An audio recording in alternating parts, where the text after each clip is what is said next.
I was with a lot of people, maybe 1,000 people, doing the warrior's breath work.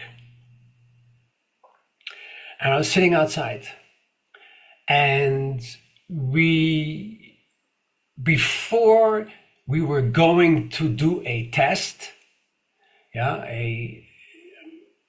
just all eyes closed, and basically you need to find your way through a maze, in order to come to point zero. That was the test about. But before you went there, and we had done that test many times, but before you go there, you would raise your energy. So I was sitting there doing the breath outside. I think it was early morning, around 7 or 8 o'clock.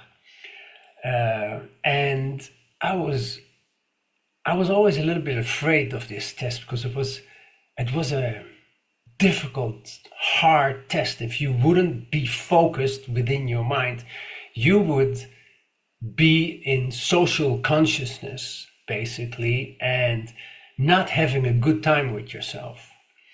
And you couldn't open your eyes because they were taped. They were completely taped. You couldn't take off the tape. You could, but then the people around you would say, don't do that, because you agreed to do this test. And I agreed to do this test. So I was really a little bit out of fear, saying, okay, I'm going to this point zero right now, and I'm going to do the test without any problem, and I'm going to have an amazing time. And I was breathing and breathing and breathing, and all of a sudden, I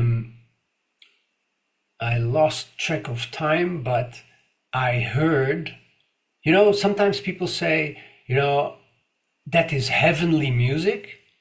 Well, in my mind, I heard heavenly music. It's completely different than any music I had ever heard. And it was in my mind, and I wasn't aware that I was sitting in a grass, meditating and doing a breath work. And I was just enraptured in this heavenly music, enjoying it so much, because it was the most beautiful thing I have ever heard. And very slowly, I remember that my consciousness came back to my physical body, and it was very, very gradual that it came back. And I heard that the trumpets that I heard in this beautiful music was actually the wind going through the trees, because there was wind and there were high trees. So I realized that nature around me created this harmonious, unbelievable, in that moment, heavenly sounds. And I realized that basically everything is in divine order. I mean, it is not as good as you experience it yourself, but it is. You see, the thing is that when you experience that, you cannot keep on living the next day the same as you were doing that day or from your past. So these are very powerful experiences that I got. And it's not only I have many people that did this breath work have amazing stories.